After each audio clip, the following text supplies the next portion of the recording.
Vamos ver como que a gente aplica Design Pattern no padrão de projetos de interface com o usuário. Lembrando que o Design Pattern, né, não é um conteúdo que a gente vê em projeto de sistemas, né, que a gente não vê na nossa disciplina. É um conteúdo que a gente vê ao longo do curso, vê especificamente na disciplina de programação orientada a objeto.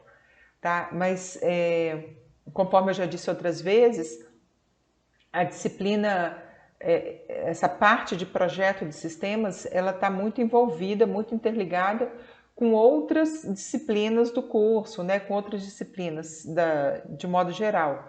Por quê? Porque ela justamente engloba questões que são bem específicas. Nesse caso aqui, qual é o padrão de projeto que eu vou usar para realizar ações que também são ações padrão, né? Então, quando a gente fala de padrões, é isso que a gente está dizendo, soluções padrão para problema padrão, tá? Então, o design pattern é essencialmente isso aí. Então, o primeiro padrão que a gente vai falar sobre ele é o padrão decorator. Padrão decorator é decorador, né? Traduzindo aí ao pé da letra. Então, o padrão decorador, ele anexa responsabilidades adicionais a um objeto dinamicamente, permitindo estender as suas funcionalidades. Ou seja, eu tenho uma determinada funcionalidade e eu vou, praticamente, eu quero que a gente vai perceber que é o seguinte, como que eu vou organizar, como é que eu vou decorar aquela informação na minha interface. Basicamente, é isso que o padrão decorator do Gamma, né, e Gang of Four, né, do grupo dos quatro, é que vai nos orientar como fazer isso. Não vou entrar em detalhes sobre o código para isso, porque isso é coisa que a gente vê em programação orientada a objeto, e o próprio livro do Gamma ele já traz esse código, já mostra para a gente, mas o objetivo é a gente ver como que quais os padrões de projeto, dos design patterns que a gente pode usar aqui quando a gente está projetando a nossa interface. Então, ele é usado por frameworks que são decoradores de interface para automatizar a tarefa de manter uma aplicação web tradicional com a mesma aparência. Ou seja, você monta um framework usando o padrão decorator, né? Ou você importa, ou você reusa algum padrão já disponível no mercado, que vai permitir que você organize a aparência, o seu cabeçalho, os botões, o rodapé, barra de navegação, tudo isso seja padrão. Você não vai refazer isso a cada vez. Você vai ter um repositório para esse padrão e vai usar esse repositório. Então, esse tipo de framework ele funciona segundo o padrão de projeto Decorator, se posicionando como um filtro entre a requisição do cliente e um servidor web. Tá? Então, se a gente olhar aqui esse gráfico, né, essa representação, eu tenho a informação que eu quero e eu tenho um padrão, um decorador, ou seja, a forma como eu quero apresentar esse padrão. Tá? E aí eu tenho várias formas diferentes e aquilo que eu vou apresentar é a combinação desses dois elementos, é aquele componente visual, não simplesmente a informação, mas o componente visual como um todo. Tá? Então, vamos entender um pouquinho esse gráfico aqui, essa representação, mostrando onde que o padrão decorator entra. Então, eu tenho no meu navegador, eu faço uma requisição, eu mando uma informação de um formulário, tá? Essa informação vai para um servidor web que recebe essa requisição, então vai pela web para o servidor. Chegando lá, essa página é processada, então ele processa a requisição, gera um HTML, só que sem um layout, sem mostrar o layout daquele resultado, né, HTML que ele fez. Só que aí ele entrega esse resultado não de volta para o servidor web, mas ele aplica o decorador ao resultado gerado.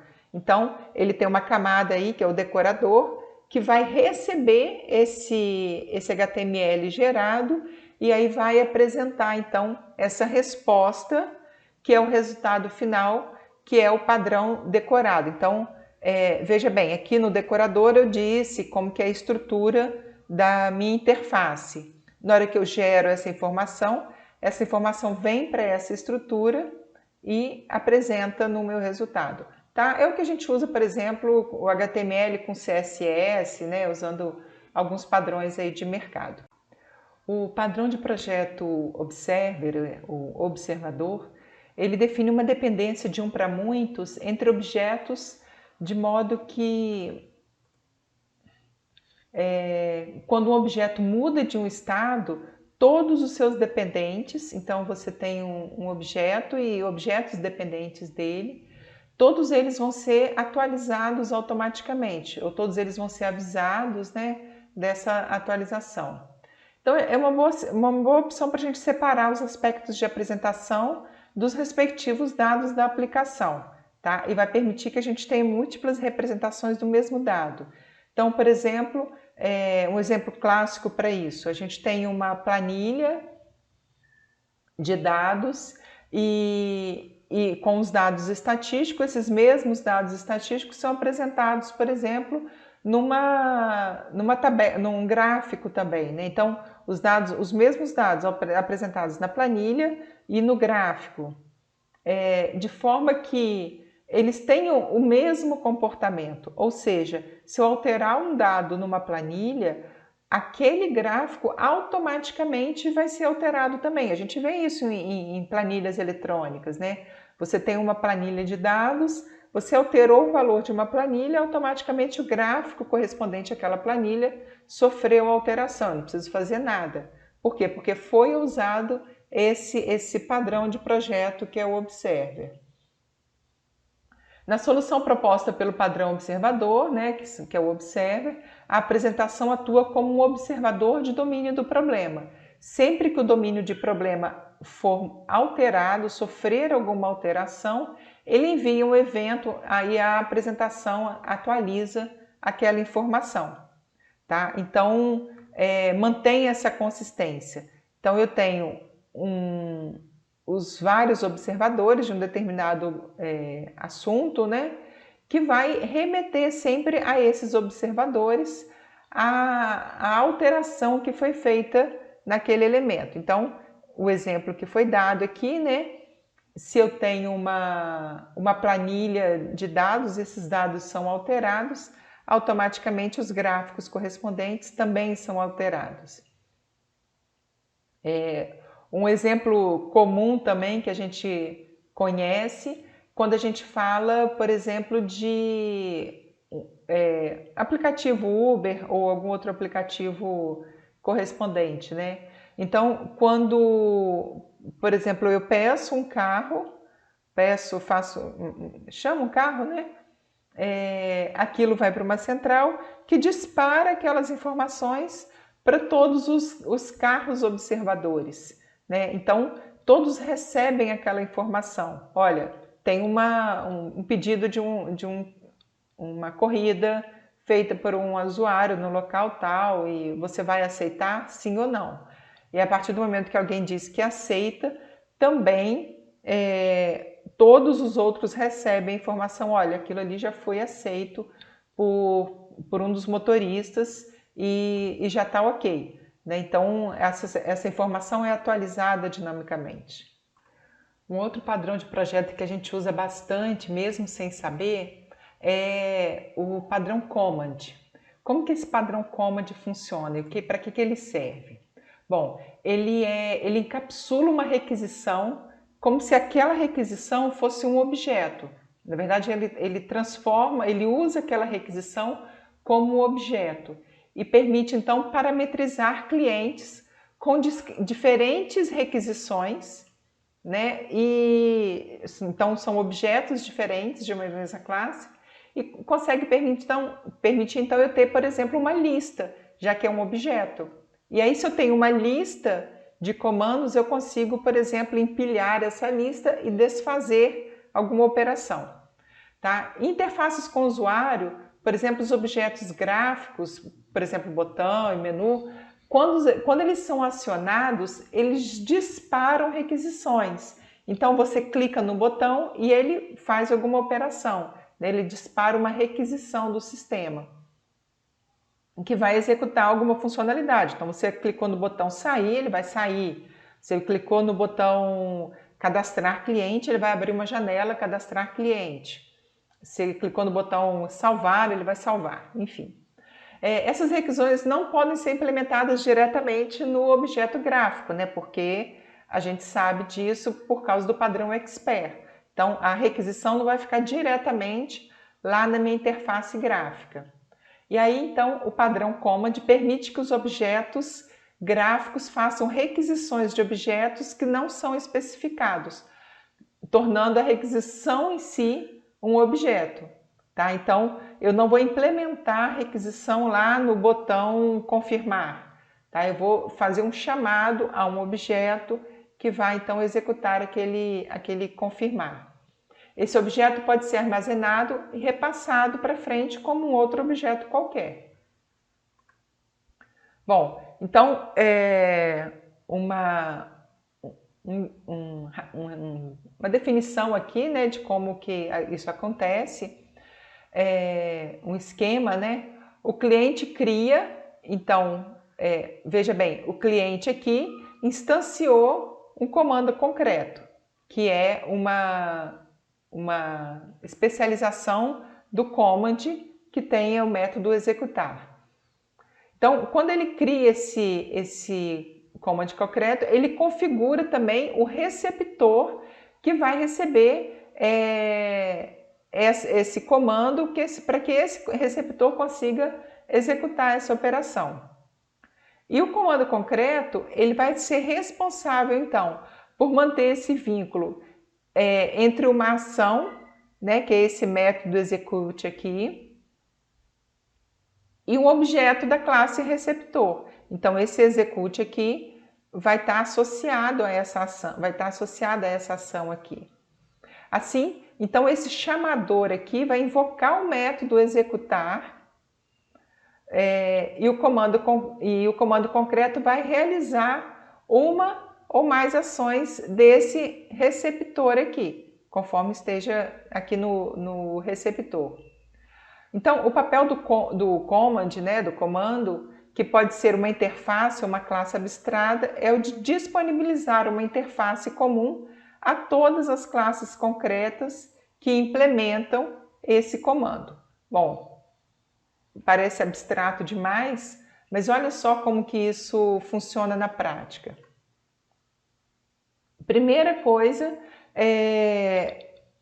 uma forma que a gente usa bastante numa interface gráfica, por exemplo, lá no Java, né? Que eu estou dando o exemplo do Java Swing, mas a gente pode falar do Java FX, enfim, de modo geral.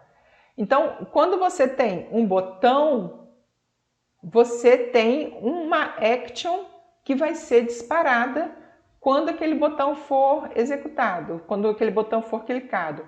Qual action? Isso vai ser configurado quando eu estiver criando o meu software baseado, então, dentro daquele padrão command. Então, uma ação é o objeto command. Então, a ação que vai ser a action, né, é um objeto command e além da capacidade de executar o comando desejado, e ali naquela action, então, que eu vou dizer o que deve ser feito, né? Que eu vou invocar um determinado método, instanciar um objeto de uma outra classe, invocar um método dessa outra classe, desse objeto, né? Então, além da capacidade de executar o comando desejado, uma ação uma action também deve ser associada a um ícone, a uma tecla de atalho e assim por diante. Então, também tem todo esse poder aí, né?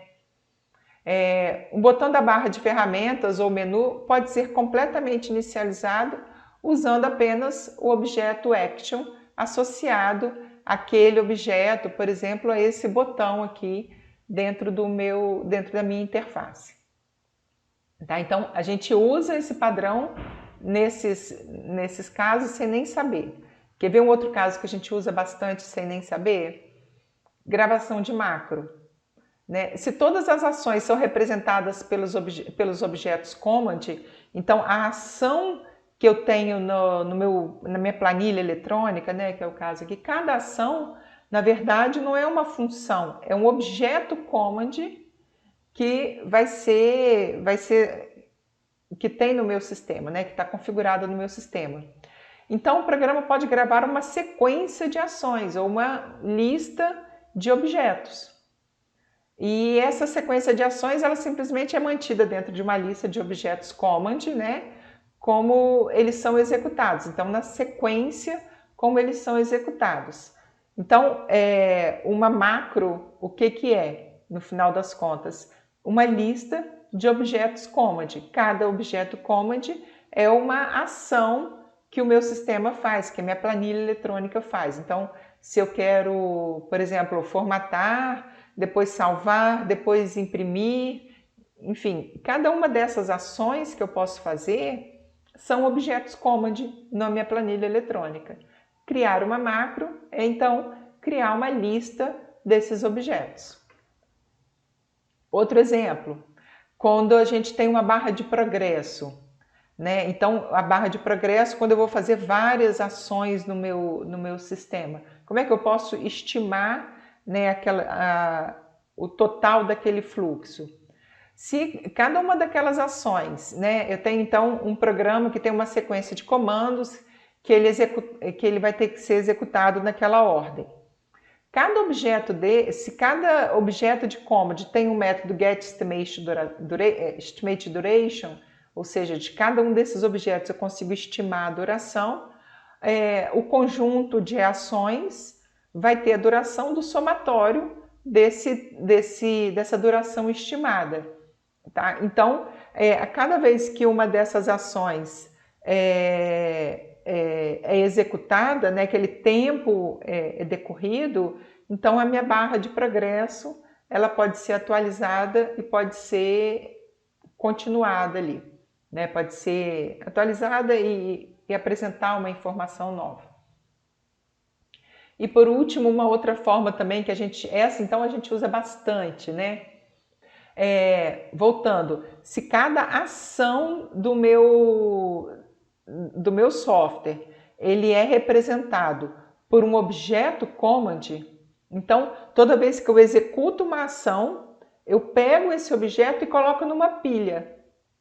Então eu tenho uma pilha de ações, eu posso determinar naturalmente o tamanho dessa pilha, né? O tamanho máximo dessa pilha. E então cada vez que eu vou fazendo uma ação, eu vou empilhando esse objeto command nessa pilha de ações. Se eu por acaso precisar desfazer, se eu der um Ctrl Z, o que eu estou fazendo? Eu estou tirando o último objeto daquela pilha, ou seja, eu estou desfazendo uma ação. Eu estou voltando para o meu sistema, né, meu software, para o estado anterior da execução daquele objeto command. Então eu consigo implementar um Ctrl Z na minha aplicação. Também num outro momento que a gente usa bastante, né, esse padrão command, sem saber, é quando a gente tem algum wizard, né, algum assistente de instalação, por exemplo, de um software, né? Então, se cada etapa dessa ação, ela é um objeto command, então quando a gente vai dando next, next, next, na verdade, o que a gente está fazendo? A gente está colocando um objeto nessa lista de objetos command.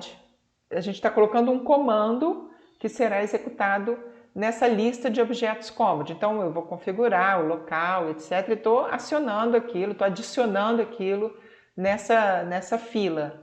Quando eu clico no Finish, então no concluir, no terminar, é que essa fila de objetos command, então de comandos, ela vai ser aberta, né? Vai ser lida e vai ser executada uma por uma. Então, também dessa forma, né? Eu crio essa lista de objetos que são, na verdade, comandos para serem executados, que vão ser executados apenas quando eu clicar no Finish. Ou seja, a qualquer momento, se eu cancelar, eu simplesmente interrompo a ação, eu não deixo de fazer, não tem nada feito ainda. Tá? Isso ajuda bastante.